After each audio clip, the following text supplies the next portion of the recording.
Midland really fosters entrepreneurship, and it's not necessarily from a business perspective that they're teaching you how to go start a company, but they teach you to be independent and to be proactive. So that could be leading hiking trips, it could be a construction project, it could be getting involved in the organic farm, it could be working with the solar system that they now have on campus.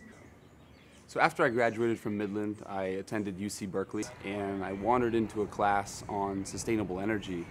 And I really got hooked on renewable energy as sort of a really good combination of three facets of things I liked. One was technical challenge, two was the international nature of renewable energy. You know, it's needed everywhere, you can do it everywhere.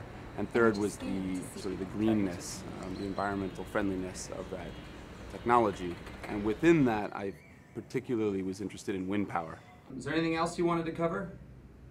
So one of the things that we're most caring about right now is the preparation of our windmill workshop that we are going to... I decided to go to graduate school where I attended MIT, again studying engineering. But I did find a class my second year called Entrepreneurship in the Developing World. And that gave me the opportunity to sort of hone the concept of what was to become Blue Energy. So before I went to Midland, I grew up in Eugene, Oregon, where my mother was a professor at the University of Oregon in the linguistics department, specializing in the indigenous languages of the Americas. And one of her core specialties is with an indigenous group here in Nicaragua on the Caribbean coast called the Rama people. So when we were young, we got the opportunity to come down here several times and sort of establish a connection here with Nicaraguans and with the Rama in particular. They don't have electricity, they don't have roads, they don't have clean water. They don't have finance services, and in that context, it's very hard to get something started when you don't have all those support services around you.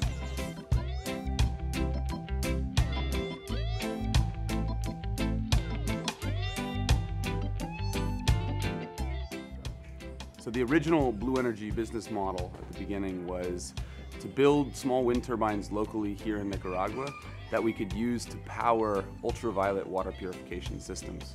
So the original concept wasn't even actually electrification, it was clean energy for clean water. And we started with a staff of 2 people, and from there to today we've grown to a staff of 42 people around the world, most of them here in Nicaragua, 35 people here in Bluefields, 2 people in Managua, and we have a couple people working in San Francisco full-time and a couple people in Paris.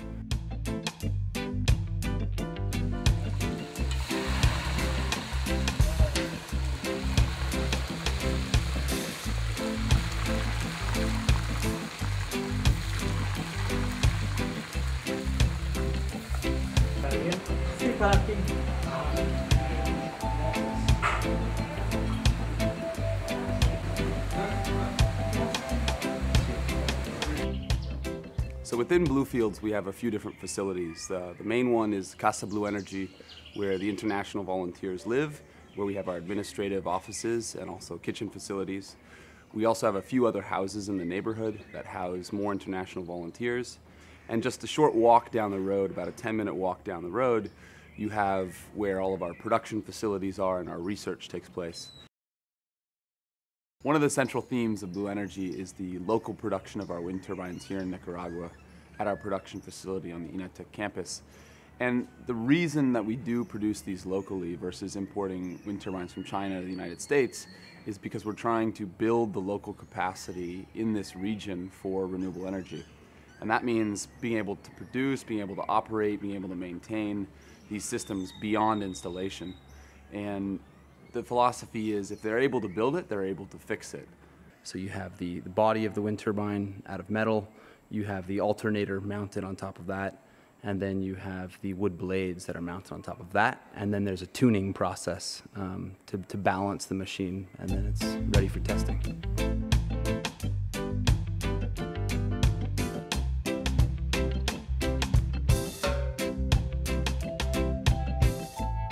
One wing of this building houses our research center, where we have 15 workstations where a lot of our international staff do research on energy issues, water issues, community issues.